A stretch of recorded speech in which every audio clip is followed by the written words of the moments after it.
Principal, Madame la députée de Marie-Victorin. Président, les femmes paient généralement plus cher des produits de base équivalents aussi destinés aux hommes. Dans le jargon populaire, on parle de la taxe rose. Produits d'hygiène et produits cosmétiques sont en haut de la liste des principaux suspects. Shampoing, déodorants, rasoirs, parfums. Depuis quelques mois, c'est ce que plusieurs études internationales tendent à démontrer. L'État de New York est intervenu en légiférant. La France va intervenir pour contrer les stratégies marketing basées sur le genre. Au Québec, des enquêtes de La Facture et du Journal de Montréal ont comparé plusieurs produits et ont constaté des disparités parfois très significatives entre les produits destinés aux femmes et aux hommes. Les femmes québécoises veulent savoir si l'argent qu'elles vont gagner aura la même valeur que celui des hommes québécois. Est-ce que la ministre responsable de la protection du consommateur et de la consommatrice reconnaît que cette taxe rose affecte le pouvoir d'achat des femmes? Monsieur le ministre des Finances. Merci, Monsieur le Président. Alors, en effet, c'est un sujet pas seulement intéressant, mais important. Je vais faire une précision. Je sais qu'on l'appelle la taxe rose, mais ce n'est pas une taxe. Ce sont des pratiques de prix de par les détaillants, les grands détaillants, qui font cette discrimination.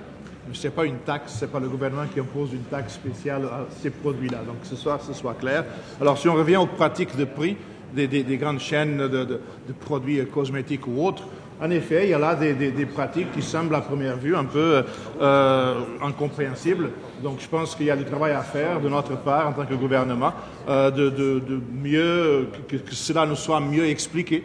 Et comment se fait-il que de telles différences de prix existent? Quel est le rationnel pour ces pratiques de prix-là? Et je pense que c'est à ce que nous devons nous attaquer. Première complémentaire, Madame la députée de Marie-Victorin. Oui, Merci, Monsieur le Président. Je suis contente que le ministre reconnaisse donc cette discrimination. Mais vous savez, il arrive que le marché, justement, que la règle de l'offre et la demande, ça règle pas tous les problèmes, effectivement, de notre société. On peut penser à la pauvreté, à la pollution, aux inégalités sociales. Et donc, quand le marché est responsable d'une discrimination basée sur le sexe, je crois que le gouvernement a le devoir d'intervenir. C'est exactement notre rôle de législateur. Alors moi, j'aimerais entendre la ministre responsable de la protection des consommatrices québécoises pour savoir si vraiment elle entend intervenir pour corriger. Madame la ministre de la Justice. Monsieur le Président, je remercie la collègue pour sa question. Effectivement, il y a une préoccupation à l'égard du fait que certains produits, notamment les produits d'hygiène féminine, sont, pour les produits équivalents, un peu plus chers que le produit destiné aux hommes. Il faut se rappeler que notre gouvernement a quand même posé des gestes qui vont un peu dans le sens de la préoccupation et qui répondent à la préoccupation de notre collègue. Rappelons-nous que le 1er juillet 2015, la taxe, il y a eu du côté du gouvernement fédéral, la taxe sur les tampons et les serviettes hygiéniques qui avait été abolie. Des mesures ont également été mises de l'avant dans ce sens-là. Alors, il y a une préoccupation qui est... Deuxième complémentaire, Madame la députée de Marie-Victorin. Monsieur le Président, les femmes ont déjà un salaire inférieur à celui des hommes. C'est une réalité. Maintenant, on constate que les femmes paient généralement plus cher des produits de base équivalents destinés aux femmes et aux hommes.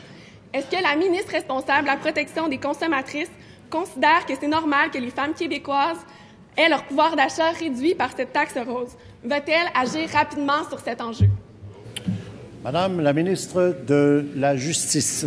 Monsieur le Président, il y a effectivement une préoccupation, mais il y a un manque de données qui ne permettent pas de déterminer si effectivement, de façon probante, il y a réellement une discrimination sur les distinctions entre certains prix. Ceci étant dit, Monsieur le Président, il y a une volonté de documenter davantage la question.